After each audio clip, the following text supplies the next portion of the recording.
जब खुदावंद यीशु मसीह को सलीब दिया गया था तो खुदावंद यीशु मसीह के साथ दो डाकू थे। उनमें से एक यीशु मसीह पर इल्जाम लगा रहा था और दूसरे की जिंदगी में खुदा का पाकरू काम कर रहा था। जो शख्स यीशु मसीह पर इल्जाम लगा रहा था वो शख्स जिसको आसमान की बादशाही के भेद की समझ आ गई थी, वो कह रहा है कि तू क्यों इस पर इल्जाम लगाता है, इसने तो कोई गुनाह नहीं किया, हम तो अपने गुनाहों की सजा पाते हैं, लेकिन इस शख्स ने कोई गुनाह नहीं किया। ये वो भेद था जिसको वो शख्स समझ गया था कि बेशक यीशु मसीह के बगैर खुदा की बादशाही में दाखिल होना नामुमकिन है। तो उसने क्या किया, खुदावंद यीशु मसीह पर ईमान लाया और खुदावंद यीशु मसीह से कहा कि जब तू अपनी बादशाहत में जाए तो मुझे क्या करना, याद करना। जब तू अपनी बादशाहत में जाए तो मुझे याद करना। वो समझ गया था कि यही वो रास्ता है जिसके जरिया से हम खुदा की बादशाहत में जा सकते हैं। आइए मेरे साथ निकालिए, अगर किसी के पास बाइबल मुकद्दस है, अगर नहीं है तो लेकर आया करें। मुकद्दस मत्ती रसूल की मार्फत लिखी गई अंजील 13 बाब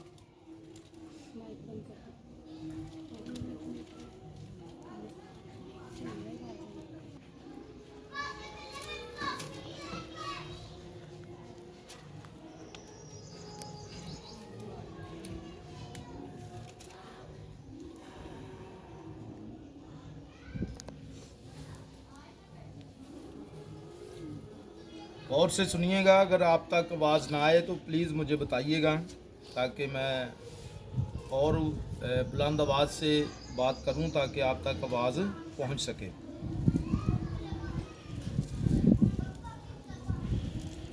और उसने उनसे बहुत सी बातें तमसीलों में कहीं कि देखो एक बोने वाला बीज बोने निकला और बोते वक्त कुछ दाने राह के किनारे गिरे और परिंदों ने आकर उन्हें चुग लिया, और कुछ पथरीली जमीन पर गिरे जहां उनको बहुत मिट्टी ना मिली, और गहरी मिट्टी ना मिलने के सबब से जल्द उग आए, और जब सूरज निकला तो जल गए, और जड़ ना होने के सबब से सूख गए। और कुछ झाड़ियों में गिरे और झाड़ियों ने बढ़कर उनको दबा लिया, और कुछ अच्छी जमीन में गिरे और फल लाए, कुछ 100 गुना, कुछ 60 गुना और कुछ 30 गुना। जिसके कान हो वो सुन ले। खुदावंद के पाक कलाम का पढ़ा और सुना जाना हम सब के लिए बाइस से बरकत हो। जरा उच्ची बात ना कहो, हाँ मैंने पता लगे तुसी जाग रहे हो। खुदावंद का शुक्र हो। मेरे अजीजों, आसमान की बादशाही के भेद जो हैं, जब से खुदावंद यीशु मसीह ने मनादी करना शुरू की,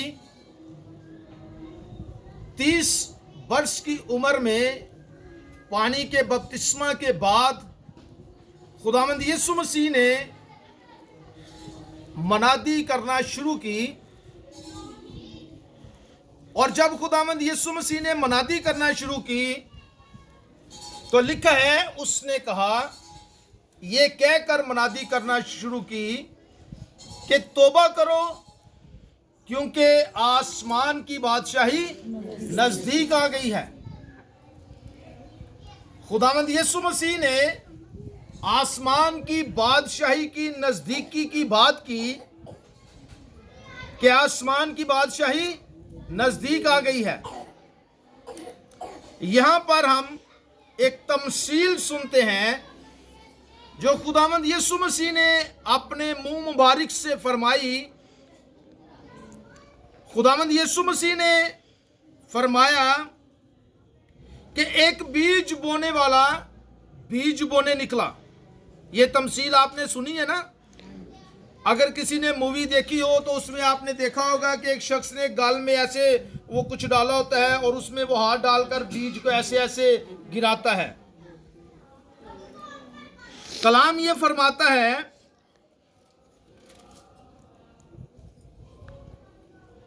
कि बोते वक्त कुछ बीज जो हैं वो कहां गिरे? राह के किनारे गिरे। सबसे पहले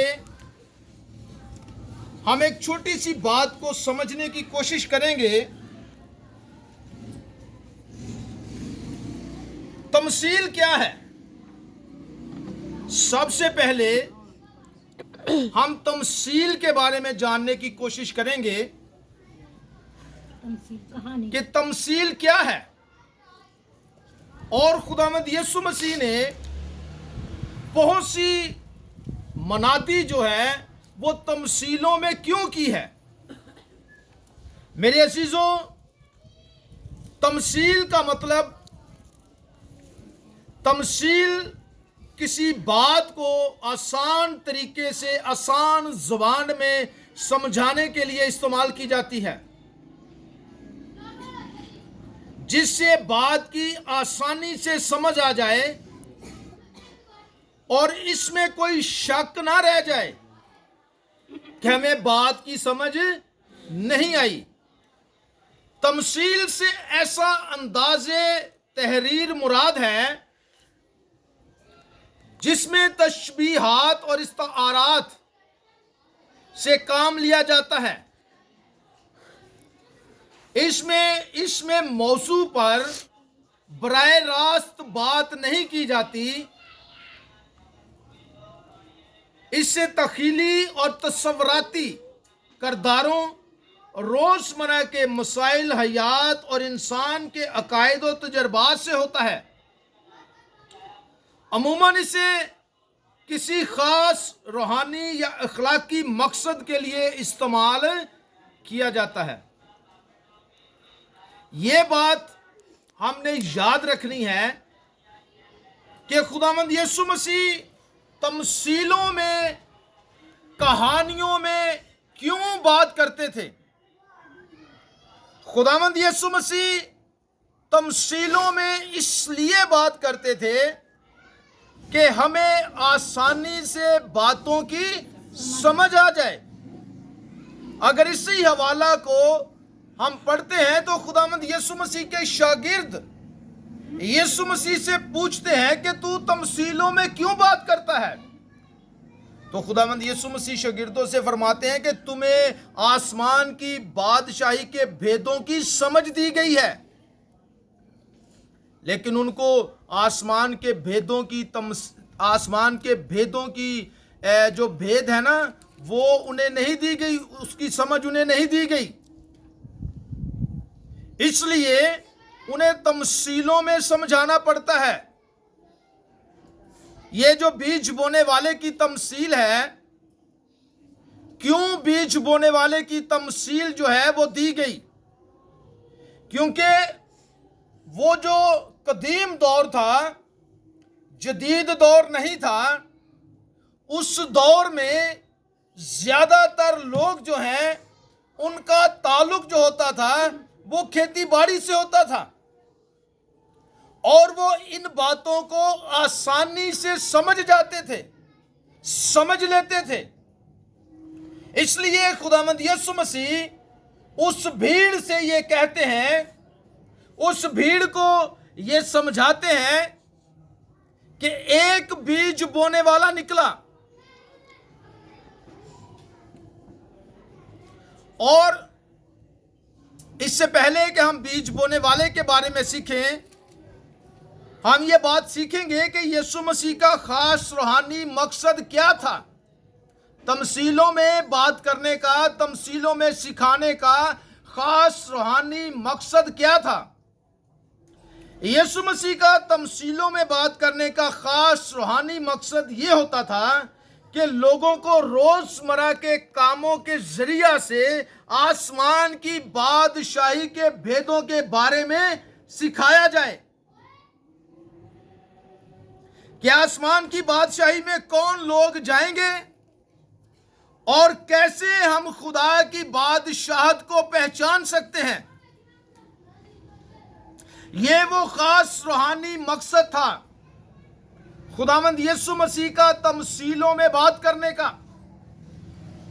खुदावंद यीशु मसीह ने फरमाया कि मैं इस्राएल की खोई हुई भेड़ों को ढूंढने और उन्हें तलाश करने आया हूं।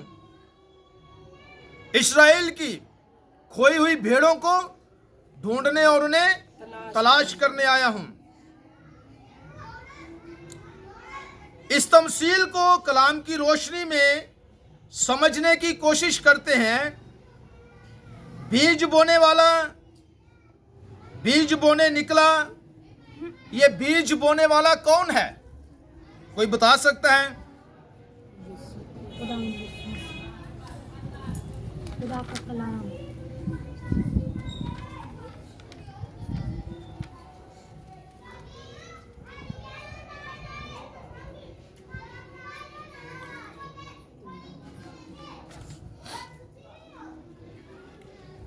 बेशक इब्ने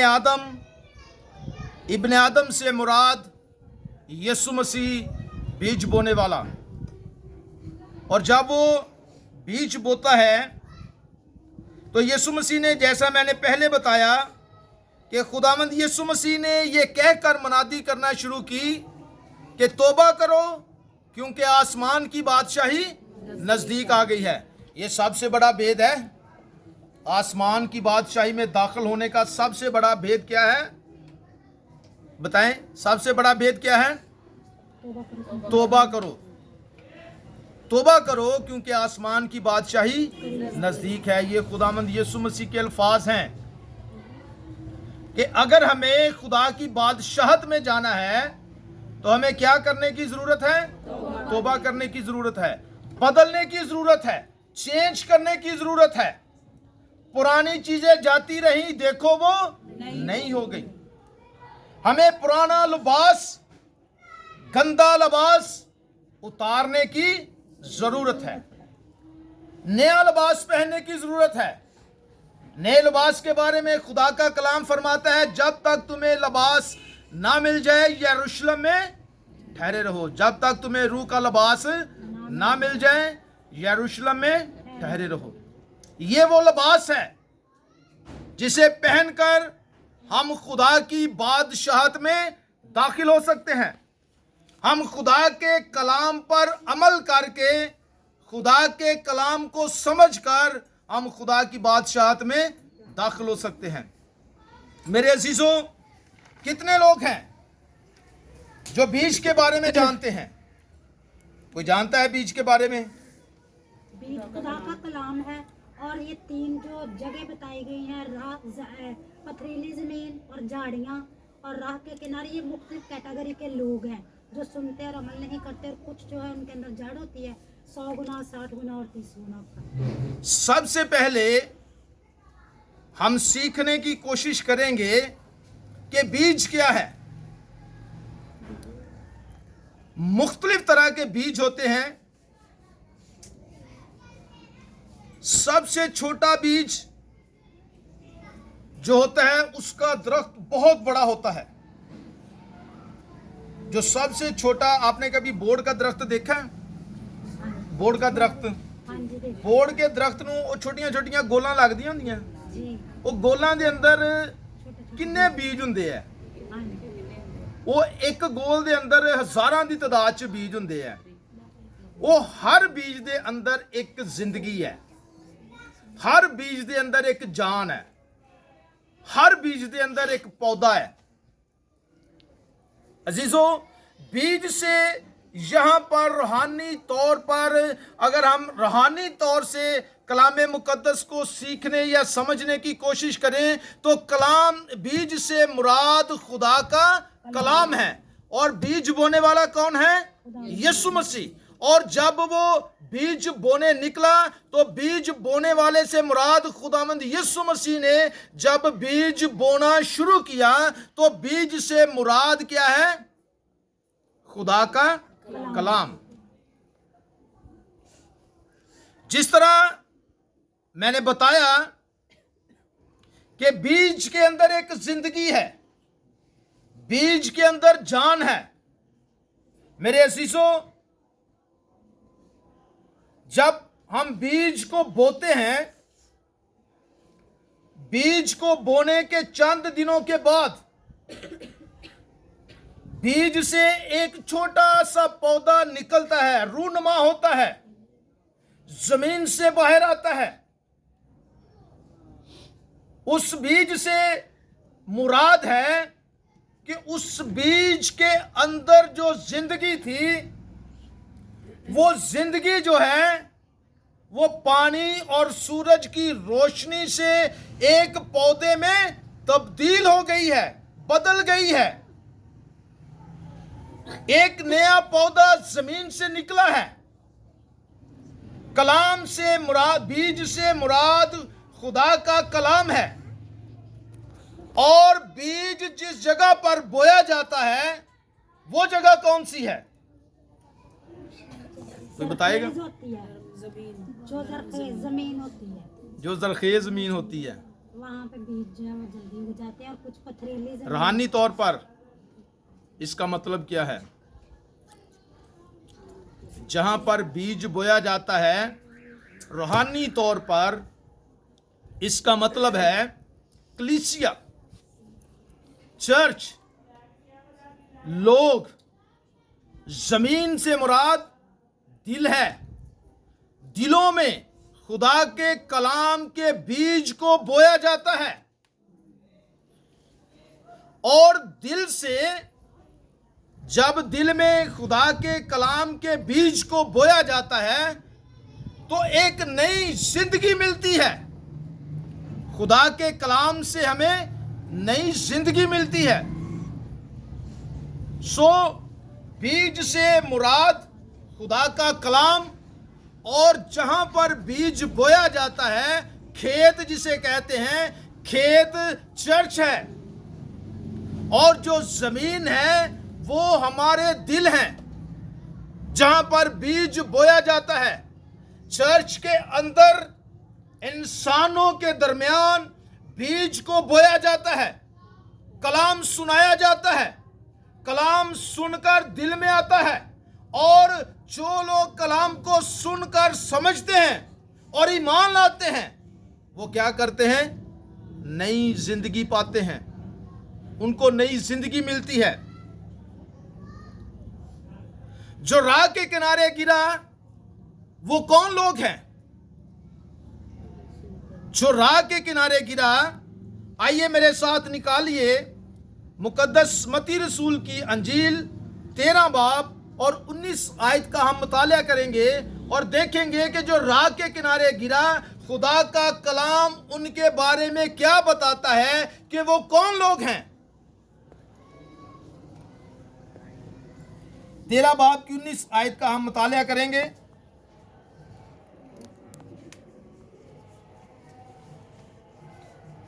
इन बातों को गौर से सुनना है और समझना भी है। खुदा के कलाम में लिखा है, जब कोई बादशाही का कलाम सुनता है और समझता नहीं है, जब कोई बादशाही का कलाम सुनता है और समझता नहीं है, तो जो उसके दिल में बोया गया था उसे वो शरीर आकर छीन ले जाता है। ये वो है जो राह के किनारे बोया गया था। हम अकॉर्डिंग टू द बाइबल मुकद्दस, अकॉर्डिंग टू द खुदा का कलाम, हम इन बातों को सीखने की कोशिश करेंगे कि जो राह के किनारे गिरा वो कौन है। हम जो खुदा के कलाम को सुनते हैं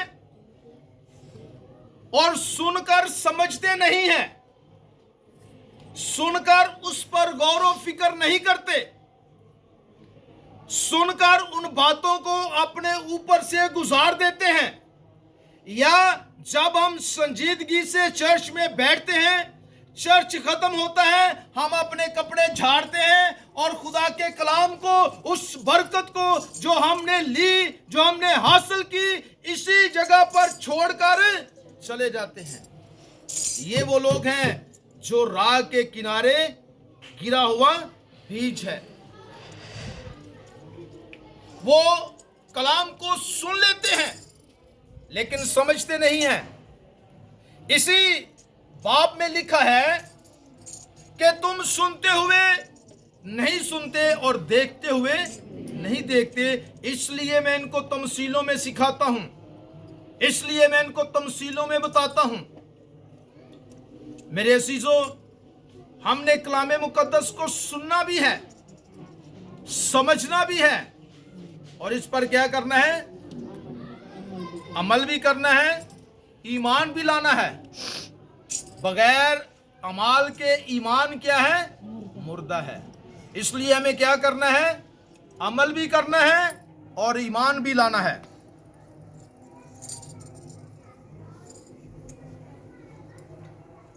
जो पथरीली जमीन पर गिरा वो कौन लोग हैं? इससे मुराद कौन लोग हैं?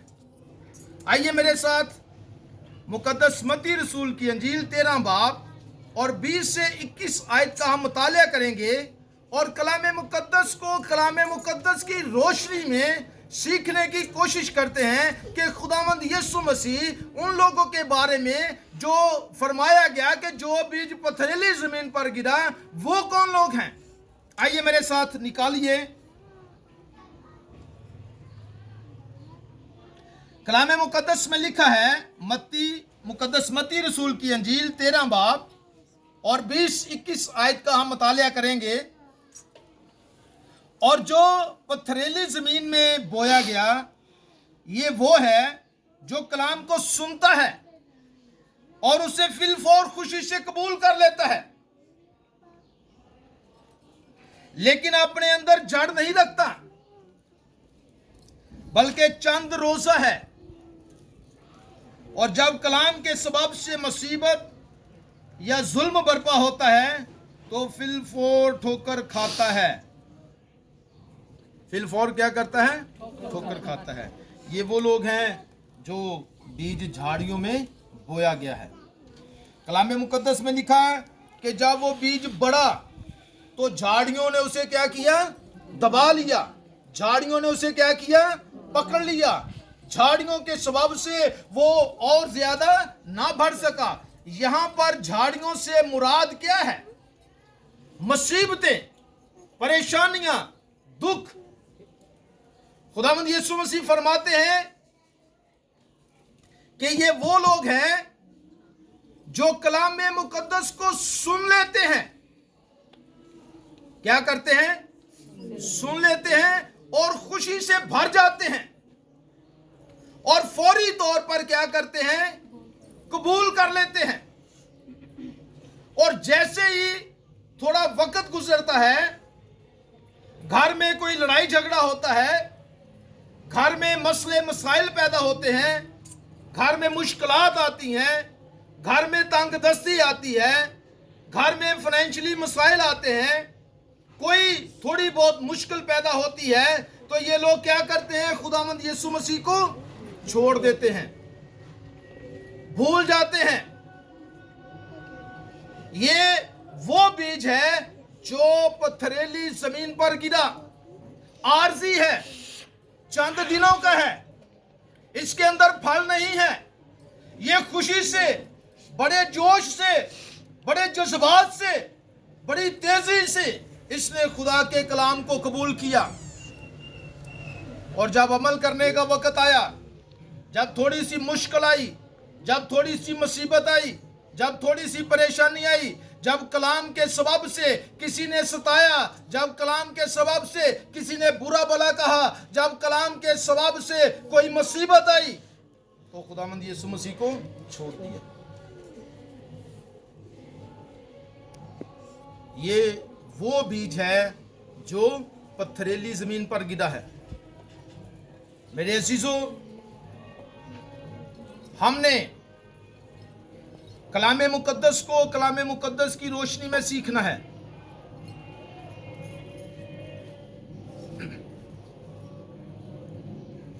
ये वो लोग हैं जो कलाम मुकद्दस को सुन लेते हैं, खुशी से भर जाते हैं और फिर फौरन उसे कबूल करते हैं और बाद में क्या करते हैं, भूल जाते हैं।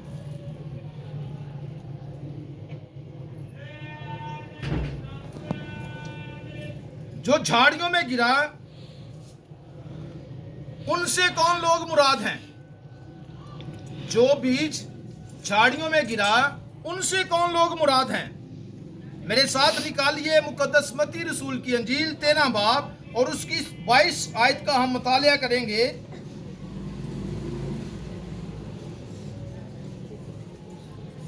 और जो झाड़ियों में बोया गया, ये वो है जो कलाम को सुनता है और दुनिया की फिक्र और दौलत के फरेब उस कलाम को दबा देता है और वो बेफल रह जाता है। ये खतरनाक बात है। ये बात जो अभी हमने सीखी है, ये खतरनाक बात है मसीही लोगों के लिए, उन लोगों के लिए जो खुदावंद यीशु मसीह पर ईमान रखते हैं, उनके लिए ये खतरनाक बात है। झाड़ियों से मुराद वो लोग हैं जो दुनिया की फिक्रों में पड़ जाते हैं, जो दौलत के चक्रों में पड़ जाते हैं, जो काम काज और दौलत कमाने की फिक्र में रहते हैं। वो लोग हर वक्त ये सोच में पड़े रहते हैं कि आज गाहक नहीं आया, बिजली का बिल किथों देना है, आज दिहाड़ी नहीं लगी, रोटी किथों खानी है। खुदा के कलाम में क्या लिखा है? मेरे लिए और आपके लिए तसल्ली की बात है।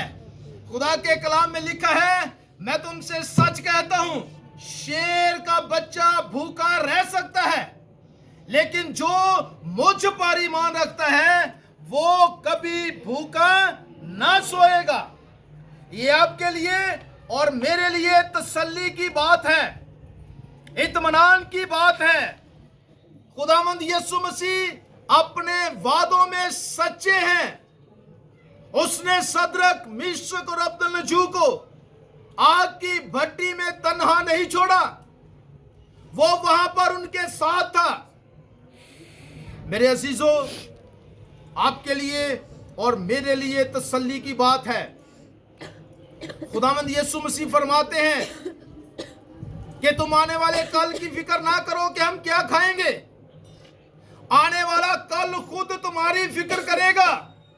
ये खुदा के कलाम में लिखा है। आने वाले कल को ये काम दिया गया है कि उसने जो खुदा के लोग हैं, जो खुदा के बेटे और बेटियां हैं, उनके खाने पीने का क्या करना है? इंतजाम करना है। उनके पहनने का इंतजाम करना है। वो शेर जो जंगल का बादशाह है, वो शेर जिसे शिकार की कमी नहीं है, वो शेर जो अपना मनपसंद जानवर गोश्त खाता है, खुदा का कलाम फरमाता है कि उसका बच्चा भूखा सो जाएगा।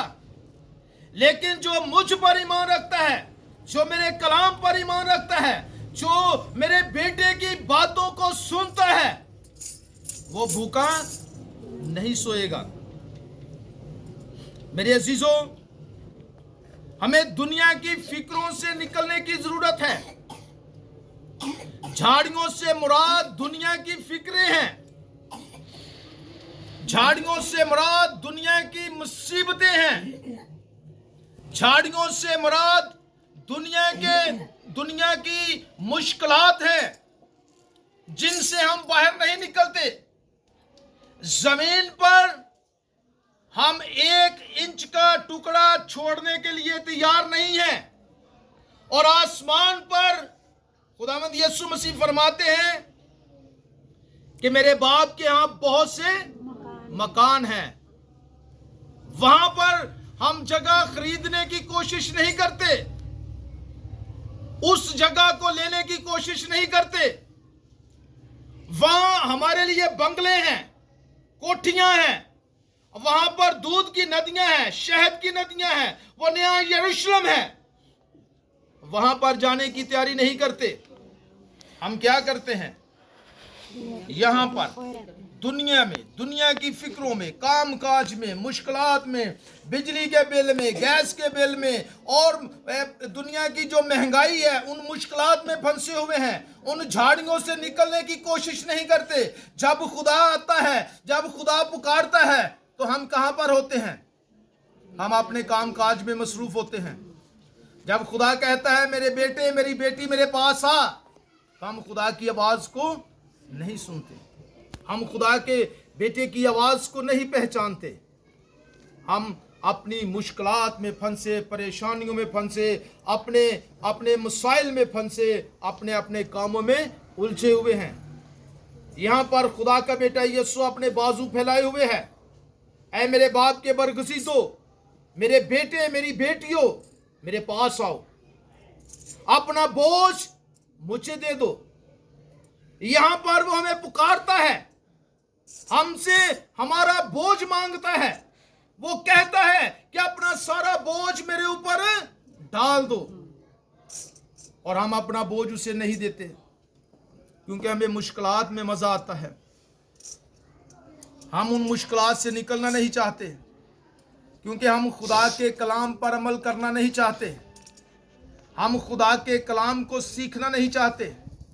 हम नहीं चाहते कि खुदा का कलाम हमारी जिंदगियों में काम करे।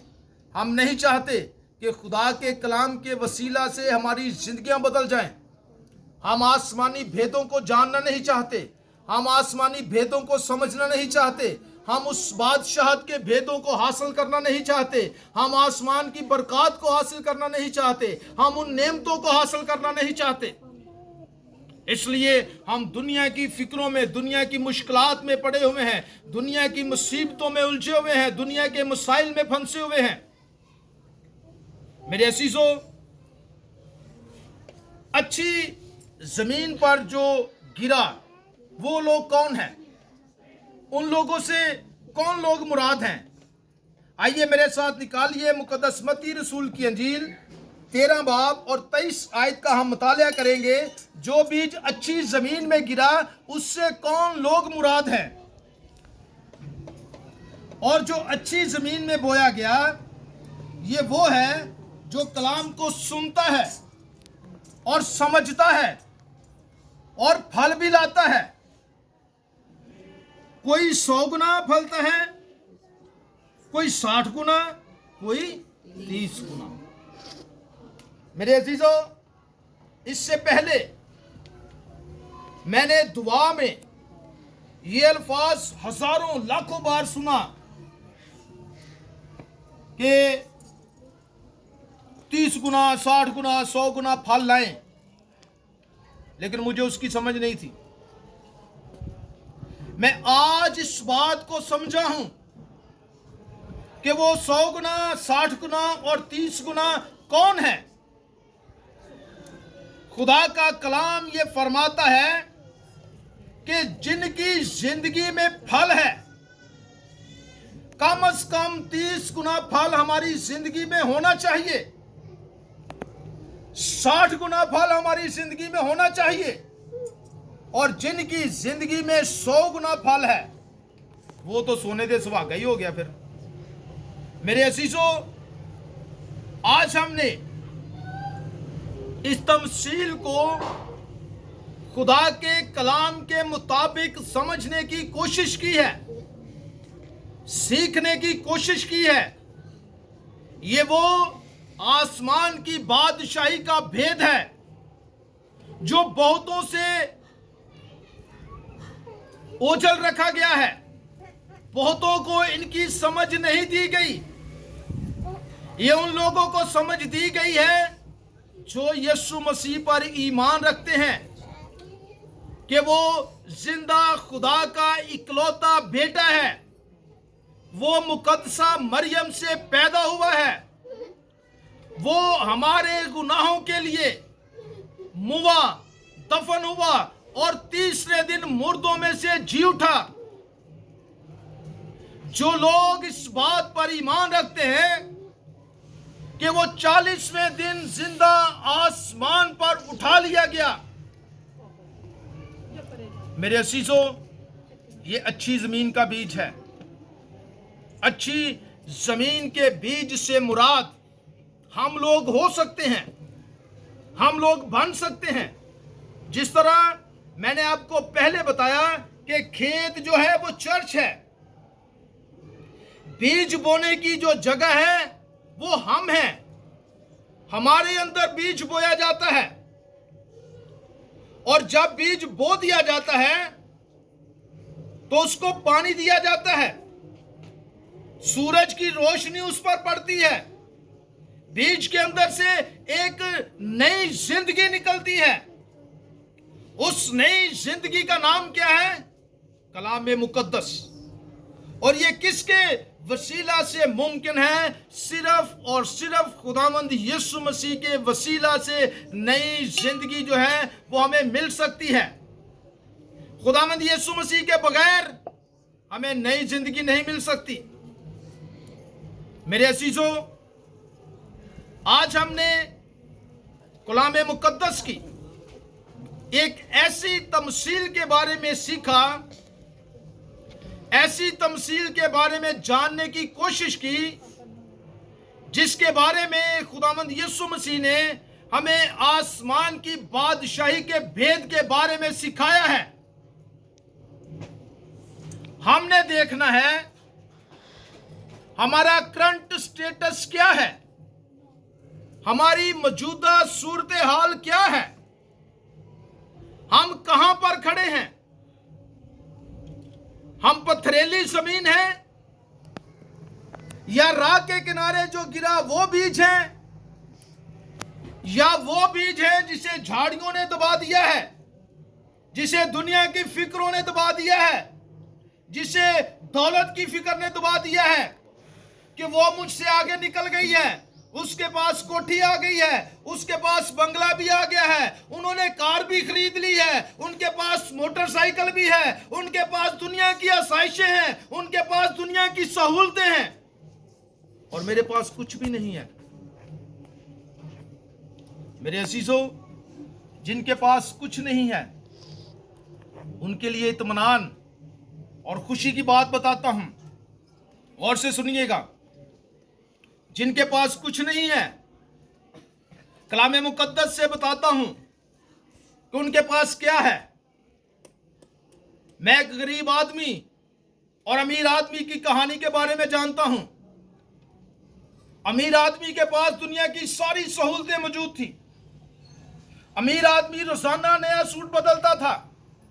अमीर आदमी के पास बड़ी बड़ी महंगी चीजें होंगी, लेकिन गरीब आदमी के पास खाने के लिए भी कुछ नहीं था। वो अमीर आदमी के मेज पर बचे हुए टुकड़े खाकर अपना पेट भरता था। मुआसना कीजिए, देखिए अमीर आदमी कहां है और गरीब आदमी किधर है। मेरे अजीजों, कलाम मुकद्दस में लिखा है, अमीर आदमी ने निगाह ऊपर की और क्या देखता है? वो देखता है कि आए बाप, ये लाजर, ये गरीब आदमी, ये नसूरों से भरा हुआ, ये जख्मों से भरा हुआ, इसके नसूर, इसके जिस्म में कीड़े पड़े हुए, और ये तुम्हारे पास आसमान की, सुने बात, ये तुम्हारे पास आसमान की बादशाहियत में है, और मैं जो जमीन पर रोजाना नया सूट पहनता था, अच्छे अच्छे परफ्यूम लगाता था, अच्छा अच्छा मेकअप करता था, मेरे पास अच्छी अच्छी आसाइशें थी, मेरे पास दुनिया की सारी सहूलतें थी, और मैं यहां जहन्नम में हूं। क्या हमने देखा है? जिनके पास कुछ नहीं है, मैं उनकी बात कर रहा हूं, और जिनके पास बहुत कुछ है उनकी भी बात कर रहा हूं। खुदा का कलाम ये सिखा रहा है कि जिनके पास सब कुछ था, जिसके पास कोठी थी, बंगला था, नए कपड़े थे, परफ्यूम था और दुनिया की सारी सहूलतें, आसाइशें थी, वो कहां पर है? वो कहां पर है? बोले भाई, वो कहां पर है? कहां पर है? और जिसके पास कुछ नहीं था, जिसके पास कुछ नहीं था, वो कहां है? बाप अब्राहम की गोद में है, वो जन्नत अल फिरदौस में है, वो उस जगह पर है जो खुदावंद यीशु मसीह ने हमारे लिए तैयार की है। अब फैसला हमारे हाथ में है,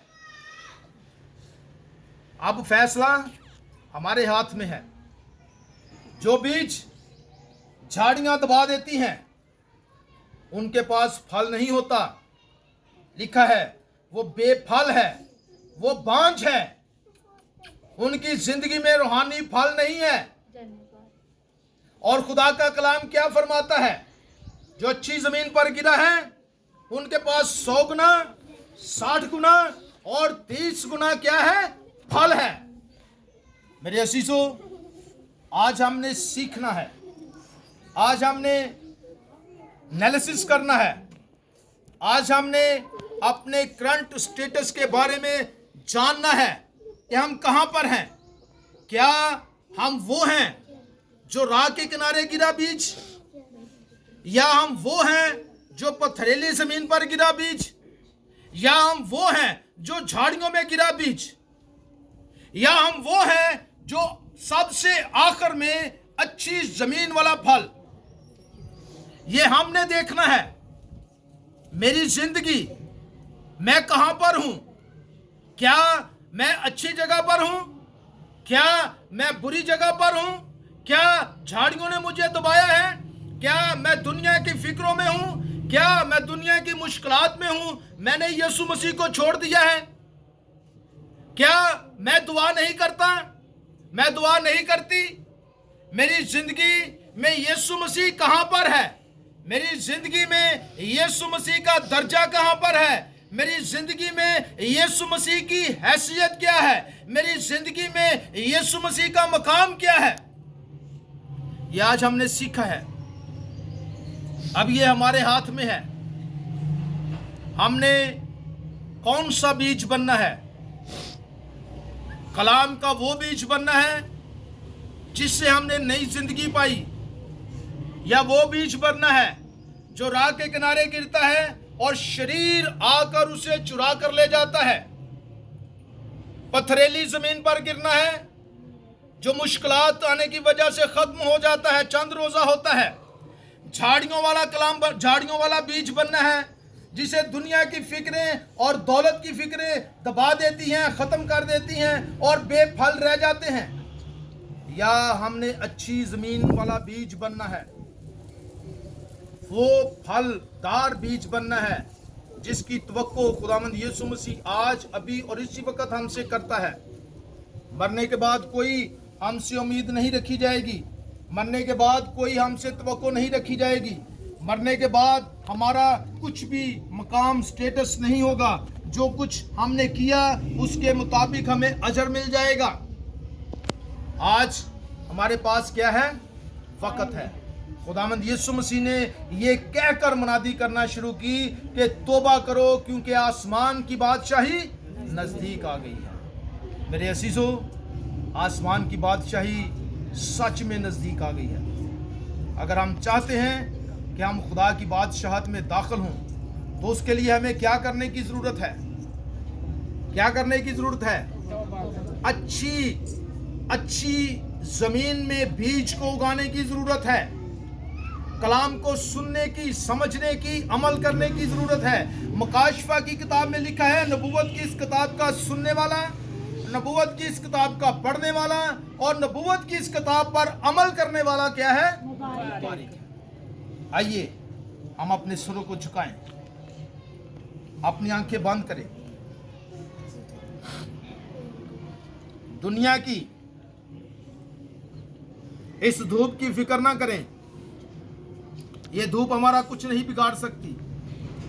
खुदा के कलाम में लिखा है, दिने सूरज तेनू कोई नुकसान नहीं पहुंचाएगा, ते राती चंद भी कोई नुकसान नहीं पहुंचाएगा। ये खुदा के कलाम का वादा है, खुदा का वादा है हमारे साथ। मेरे अजीज बहनों और भाइयों, हमने बड़ी तफसील से आज की इस आयत मुबारका को, इस हवाला को सीखा है। मैं ईमान रखता हूं इस बात पर कि हम 30 गुना, 60 गुना और 100 गुना फल लाने वाले बनेंगे। हमारी जिंदगी में फल होगा। फल के बगैर हमारी जिंदगी बेकार है। ऐ खुदावंद हमें ये फजल अता कर कि हमारी जिंदगी में फल हो और हम अपनी जिंदगी से आपके बेटे यीशु के नाम को इज्जत और जलाल दे सके। खुदावंद यीशु मसीह के नाम से आमीन।